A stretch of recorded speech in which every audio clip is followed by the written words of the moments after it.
Et quand on est hacké, on fait quoi? Bah, la France est attaquée, c'est une attaque qui est lâche parce qu'en fait c'était un système qui était vital et si par cas ils arrivent à prendre le contrôle de l'hôpital, forcément on n'a pas beaucoup de choix parce que pour récupérer le contrôle de l'hôpital on est quasiment obligé de payer, en tout cas dans un laps de temps qui est très court, mais ça nous met sous la menace de différentes formes de cyberattaques. Je pense qu'il faut comprendre dans le monde dans lequel on vit. C'est-à-dire qu'on est attaqué par des États, mais on est également attaqué par d'autres formes et des organisations criminelles et des formes alternatives aux États. Et ces formes alternatives vont prendre de plus en plus d'importance dans les semaines, dans les mois, dans les années à venir, dans la mesure où en fait ils sont concurrentiels et ils concurrencent l'autorité des États pour faire de l'argent. Vous avez des crimes organisés, vous avez d'autres formes d'organisations, terroristes, militantes, activistes, etc., qui vont attaquer le système d'information de l'État. Il faut se rappeler notamment que même les États-Unis d'Amérique, qui disposent d'un des meilleurs systèmes d'information, s'étaient fait attaquer via la NASA et le service de renseignement qui avait perdu une partie de leurs informations. Donc tous les pays sont attaqués. La question, c'est comment on fait pour se défendre activement. Je pense que ça repose sur la fondation même d'Internet. Internet se base sur un système de liberté. Et donc forcément, les hackers sont plutôt dans tendance rebelle, et donc du coup, les meilleurs hackers sont plutôt de l'autre tendance, plutôt que pour la sécurité des États. Il faut que la France trouve les moyens d'avoir un modèle qui est attractif pour qu'on puisse rémunérer, soit en les piégeant, un peu comme ce que vous avez raconté dans le Bureau des légendes, pour attirer les meilleurs hackers de notre côté, parce qu'en fait, c'est une arme stratégique, comme l'a rappelé Eduardo Riancipel. On a connu les combats sur terre, on a connu les combats sur mer, dans les airs, dans l'espace, et maintenant, nous avons un combat qui est numérique. Est-ce que la France et l'Union européenne sont assez souverains sur le plan numérique pour pouvoir se protéger? Est-ce que nous pouvons également, au-delà de nous défendre, pouvoir lancer des autres attaques? Parce que si par cas, c'est un nouveau espace de bataille, est-ce que la France est en capacité de lancer d'autres attaques contre d'autres organisations? Ça, je vous le confirme. Et quand nous étions en majorité, Et je pense qu'il faut davantage l'utiliser, notamment avec ce qu'on vit actuellement, plutôt que de risquer la vie de nos hommes, comme la doctrine militaire est en train de changer. Peut-être qu'il faut poser d'autres actions, comme la cyberattaque. Complément avec Eduardo Riancipel, et après j'aimerais écouter. Oui, elle est applicable parce qu'on a le droit de faire des dispositions spécifiques à Mayotte en vertu de l'article 73 de la Constitution. La question, c'est pourquoi est-ce qu'on le fait? On le fait notamment parce qu'en fait, en raison de la situation, de la géographie de Mayotte, il y a des personnes qui viennent à Mayotte en raison de la pauvreté et qui bénéficient ensuite après des minima sociaux et du droit social et de la solidarité française. La question que nous, on doit se poser, c'est que, en fait, ce que traverse Mayotte, c'est que Mayotte est à l'avant-garde de ce que va traverser la France dans les années à venir. La France, vraisemblablement, aura la même problématique migratoire avec des sécheresses, des dérèglements climatiques en Afrique qui vont conduire à des mouvements de population vers l'Europe. Mayotte doit servir de phase test pour nous avant de tester ces mêmes mesures en France. Je pense qu'il faut revenir sur le droit du sol, en tout cas remettre en cause son caractère automatique. On ne contestera pas le droit du sol, par contre, est-ce qu'il ne faut pas mettre des critères supplémentaires? Notamment, il faut que la personne entre ses 0 et ses 18 ans n'ait commis aucun acte de délinquance et respecter le parcours républicain, et c'est assimilé à la culture française, et là on donnera le droit du sol. Je pense que Gérald Darmanin a raison de prendre le sujet de Mayotte parce que c'est demandé par les parlementaires et par les élus de Mayotte, et que s'il veut agir sur le réel, il doit commencer par la phase la plus critique, qui est la phase test, celle de Mayotte. Je voudrais vous proposer d'écouter Benjamin Morel, qui était invité de CNews. Pour voir quelle est vous avez mis une carte, ce sera intéressant de remettre la carte. On va la remettre, bien sûr. Sur la géographie de Mayotte. Ouais. Et en fait, la situation de Mayotte, et donc le niveau de vie à Mayotte, est tellement attractif qu'en fait, des personnes fuient leur pays d'origine, notamment les Comores, pour venir à Mayotte, notamment pour bénéficier des minima sociaux et des droits alloués à ce qu'on appelle la solidarité nationale, les minima sociaux, le niveau de vie français, les services publics, etc. Et donc, du coup, les personnes vont à Mayotte pour bénéficier d'un meilleur niveau de vie. Et ce qui se passe, en fait, et pourquoi est-ce qu'on remet en cause l'automaticité du droit du sol? Parce qu'en fait, quand des personnes viennent immigrer à Mayotte, et donc, du coup, font un enfant à Mayotte, cet enfant est automatiquement français en vertu du droit français. Et ce qui se joue, notamment vis-à-vis de Gérald Darmanin et vis-à-vis du gouvernement, et ce qui s'est passé avec Gérard Collomb en 2018, c'est qu'on veut remettre en cause cette automaticité dans la mesure où, en fait, en droit français, vous avez ce qu'on appelle le principe d'égalité. C'est-à-dire que quand vous faites une loi, la loi doit s'appliquer partout pareil en vertu du principe d'égalité. Ce que veut remettre en cause Gérald Darmanin et ce que veut remettre en cause ce qu'a remis en cause à l'époque Gérard Collomb, c'est le principe d'égalité sur le fait qu'on applique le même droit sur un territoire métropolitain et le territoire de Mayotte. L'article 73 de la Constitution dispose qu'on peut adapter les lois nationales et métropolitaines en raison des disparités et de la situation géographique des territoires d'outre-mer. Et comme Mayotte est un territoire d'outre-mer, on peut mettre des lois et modifier le droit qu'on applique habituellement à la métropole. C'est ce qui s'applique pour les DOM-TOM, ce qui s'applique en partie pour la Corse et d'autres territoires d'outre-mer. On parle encore de Mayotte et de délinquance. Il n'y a pas que l'immigration, il ne faut pas tout mettre sur le dos de l'immigration. Il y a des problèmes qui sont très profonds dans tous les territoires d'outre-mer. On a des sous-retards d'investissement dans tous les territoires d'outre-mer. On a eu des problèmes dans les hôpitaux. Ça a été révélé par la crise sanitaire où on a vu qu'ils se partageaient des hôpitaux entre différentes îles, etc., notamment en Martinique et en Guadeloupe. Il y a des difficultés notamment en termes d'investissement, en termes de services publics. L'économie est très en retard et est assistée en fait par la solidarité nationale, notamment par les investissements faits par Paris directement, même si ces retards sont pas suffisants, mais en tout cas, l'île ne tient que dessus, comme d'autres territoires d'outre-mer. Donc je pense qu'il y a d'autres soucis. La question essentielle qu'on doit se poser sur Mayotte et sur le territoire français, et même sur tous les territoires d'outre-mer, c'est effectivement, il faut prendre les problèmes un par un. Est-ce que l'immigration cause tous les problèmes que nous rencontrons actuellement? Non. Par contre, est-ce que stopper la vanne migratoire permettra d'en résoudre une partie? Oui, essentiellement. Je vais prendre un chiffre qui va illustrer ça. La France, c'est 1% du PIB mondial, mais c'est 9 à 10% des dépenses sociales dans le monde. C'est intenable. Le modèle social français est en faillite. On ne peut plus payer. On ne paiera plus. Et les Français n'ont plus de consentement à l'impôt. On l'a vu lors de la crise des Gilets jaunes, auquel on a augmenté 10% les prix du carburant, de 10 centimes, les taxes sur le carburant. Et il y a eu une révolte qu'on n'a jamais connue depuis des dizaines d'années. Et donc, vous voulez continuer à demander à la solidarité nationale en augmentant leurs impôts alors qu'on est étranglé par l'inflation, par la crise économique, bientôt financière et éventuellement monétaire, de continuer à payer. Ils ne voudront plus payer. Et c'est pour ça que les élus de Mayotte, principalement, et tout le monde est réuni, gauche-droite, tout le monde est réuni sur la même question à Mayotte, ils veulent stopper la vague migratoire pour ensuite, après, qu'on utilise l'argent, non pas pour faire une solidarité dans le monde entier, mais principalement utiliser l'argent qu'on dirige vers Mayotte, vers la restauration des services publics, pour améliorer le niveau de vie économique de Mayotte et sur tous les autres sujets. Tant qu'on aura une vanne qui continuera à alimenter ce qu'on appelle la solidarité mondiale, on ne pourra pas reconstruire Mayotte. Et je pense que c'est le point essentiel et c'est ce que demande Mayotte. Et donc, du coup, on a un sujet essentiel qui se pose à Mayotte. Est-ce qu'on met un terme au droit du sol ou pas? Et ensuite, après, on aura un deuxième sujet. Et je pense que c'est pour ça que Mayotte est à l'avant-garde de la France. Le même sujet se posera sur la France. C'est la question que j'allais vous poser. Est-ce que Mayotte est un laboratoire aujourd'hui en matière de politique d'immigration, sur cette réforme du droit du sol, mais aussi de politique sécuritaire, dont on va parler dans quelques instants sur l'action de Gérald Darmanin. Moi, je pense que la chose essentielle qu'on doit définir, il faut être clair, il ne faut pas faire d'amalgame. Toutes les immigrations ne causent pas de problème en France. Le souci en France, c'est qu'on n'a pas su choisir qui on accueille et qui on refusait d'accueillir. Quand vous prenez la politique migratoire des États-Unis, vous savez comment ils accueillent les personnes qui vont aux États-Unis. Pareil au Royaume-Uni, pareil en Chine, pareil au Japon. Quelle est la politique migratoire de la France ? Moi, je pense que la politique migratoire de la France se résume par un sujet qui est simple et une phrase qui est simple. C'est qu'on exporte nos bacs +7 pour importer des bacs -5. C'est une stupidité sans nom d'un point de vue économique. Il n'y a aucun État qui ferait ça dans le monde. L'OCDE montre notamment que sur la part des non-diplômés en France, en provenance de l'immigration, est la plus importante des pays de l'OCDE. Et comment vous pouvez accueillir des populations qui sont sans qualification alors que vous rencontrez déjà des problèmes de chômage de masse auprès des personnes sous-qualifiées? C'est une aberration économique. Donc je pense que le sujet essentiel, c'est de faire en sorte que les personnes qui viennent sur le territoire français fassent les demandes d'asile et de demandes de visa à l'extérieur du territoire via ce qu'on appelle les hotspots, donc les ambassades et les consulats, sauf si le pays est en guerre. Ensuite, après, on doit remettre en cause différents traités et différentes dispositions, comme l'a rappelé Gérald Darmanin, et comme il doit faire face à l'imam Iqiyoussen, notamment l'article 8 de la Convention européenne des droits de l'homme, pour augmenter le nombre d'OQTF. Et une fois qu'on dit qu'on a une politique migratoire claire, c'est-à-dire que nous, on souhaite accueillir des chercheurs, des scientifiques, des Indiens ou je ne sais quelle région du monde, mais qui apportent quelque chose sous deux principes.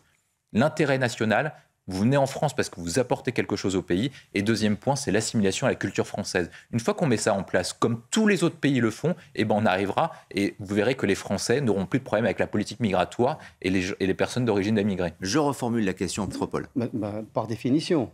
En grande partie. Donc je ne vois pas pourquoi une situation ultra particulière viendrait déterminer quelque chose pour toute la nation. Ce serait idéologique, ça voudrait dire qu'on aurait envie d'en finir avec le droit du sol, et là je serais en désaccord profond. Non mais c'est une question. Pourquoi ? Parce que c'est la tradition de la France depuis la Révolution française.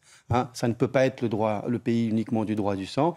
On est en France, donc on a le droit à la nationalité française. C'est à la fois le droit du sang, donc la transmission, si vous voulez, de parents. Si vous naissez de parents français à l'étranger, vous avez le droit, ou l'un des parents français, vous avez le droit à la nationalité française.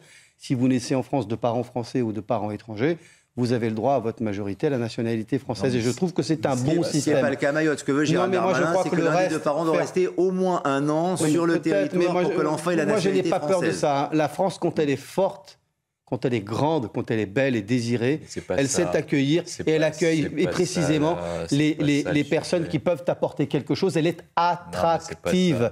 Et ensuite, ceux qui veulent nous faire croire qu'on n'a pas besoin d'une immigration aussi peu qualifiée. Parce qu'il faut dire les choses, il faut arrêter l'hypocrisie. Allez voir qui fait les routes tôt le matin en France, dans le BTP, les travaux publics. Allez voir qui c'est qui est dans les restaurants pour nous cuisiner, y compris de la gastronomie française. Regardez les emplois, pas du tout. Je pense que statistiquement, il n'y a pas du tout. C'est des Français d'origine immigrée, c'est pas des immigrés. Je pourrais vous faire plutôt... Pas du tout, pas uniquement. Pas uniquement. La France a joué énormément sur une immigration peu qualifiée pour prendre les emplois que les Français n'étaient plus... qui n'avaient plus envie de le faire, des travaux durs, difficiles. Donc moi, je suis favorable à un débat à l'Assemblée nationale tous les ans, au Parlement tous les ans, sur le niveau d'immigration économique. Moi, je n'ai pas peur de dire on a peut-être plus besoin de ce profil-là, de faire venir des ingénieurs, de ceci, de cela. Oui, je suis favorable à ça. Mais de grâce, ne faisons pas d'hypocrisie avec l'immigration peu qualifiée qui est ultra utile au pays. Elle a été parmi celles et ceux qui étaient les invisibles ou dit les essentiels qui ont permis que le pays tourne pendant le confinement. Oui, Anté, alors où est la frontière de l'hypocrisie dont parle Eduardo Riancipel ? C'est pas vrai parce qu'en fait, Eduardo Riancipel, que j'aime bien par ailleurs, fait un amalgame. Quand il voit des personnes, c'est-à-dire, il faut nommer les choses, c'est-à-dire de couleur ou d'origine étrangère, ils confondent ça avec des étrangers. Mais ce sont pas des statistiques, mais donnez-les-nous. Mais ce sont pas des non, mais c'est ça. Beaucoup d'entre eux, j'en côtoie. Vous prenez mais non, mais moi je donc d'accord, donc il n'y a aucun étranger qui fait les routes de France. Ils sont tous de nationalité française. Dans les restaurants, ils sont tous de nationalité française. Il faut arrêter la blague. Je vais arriver aux chiffres. Moi, je sais que vous avez des chiffres, donnez-les. Je sais que vous l'êtes pas, mais votre propos est quasiment raciste. Et je vais expliquer pourquoi. Parce que quand vous faites l'immigration de travail, l'immigration annuelle, vous êtes entre 175 000 par an à 275 000 par an. Vous avez 20 000 travailleurs immigrés sur les 200 000.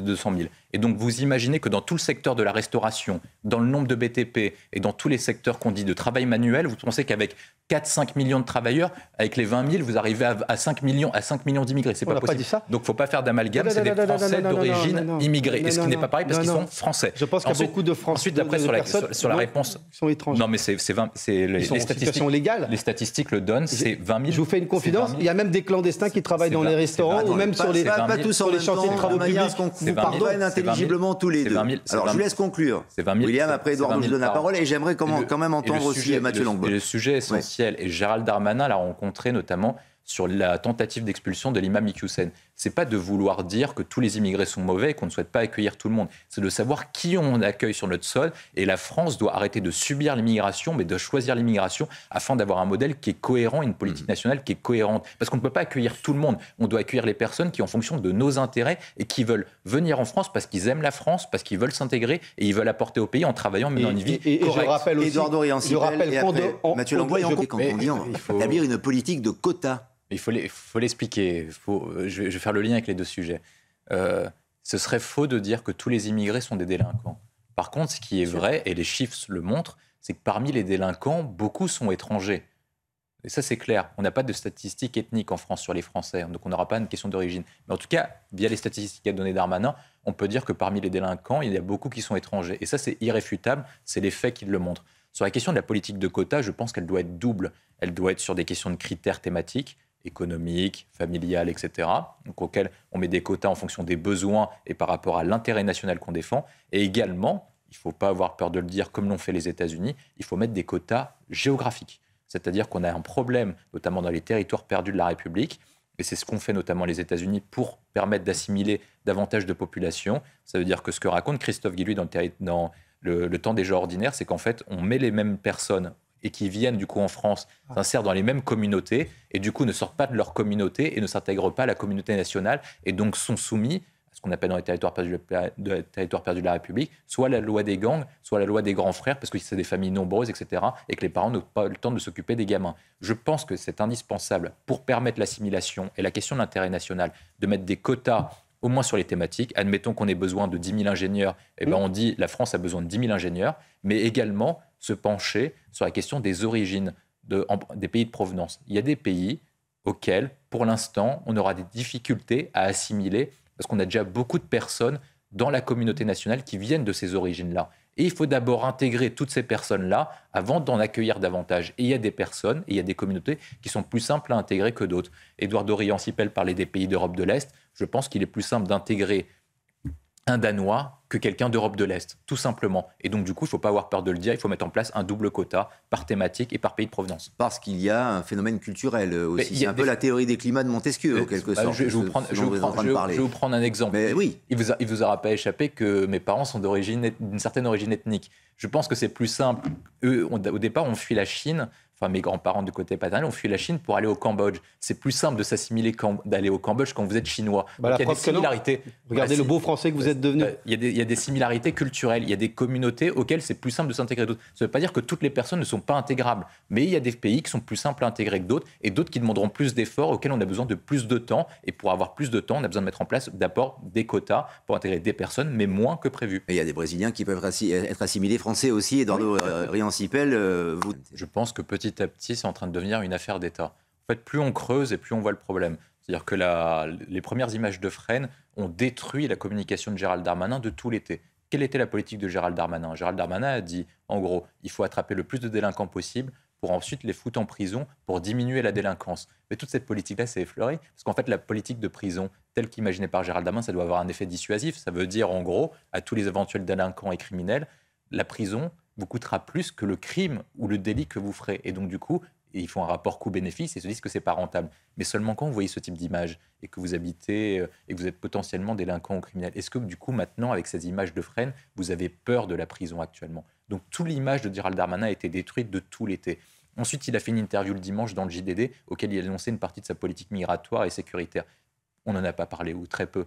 De la manière, de toute façon, on n'a retenu qu'une seule image et j'ai trouvé que la comparaison, quand il a dit il faut être ferme face à la minorité d'emmerdeurs, imaginez cette phrase maintenant avec les images actuelles. Donc c'est une catastrophe absolue, ça a détruit la politique du gouvernement en sachant que 75% des Français ont un jugement négatif du bilan d'Emmanuel Macron sur la sécurité.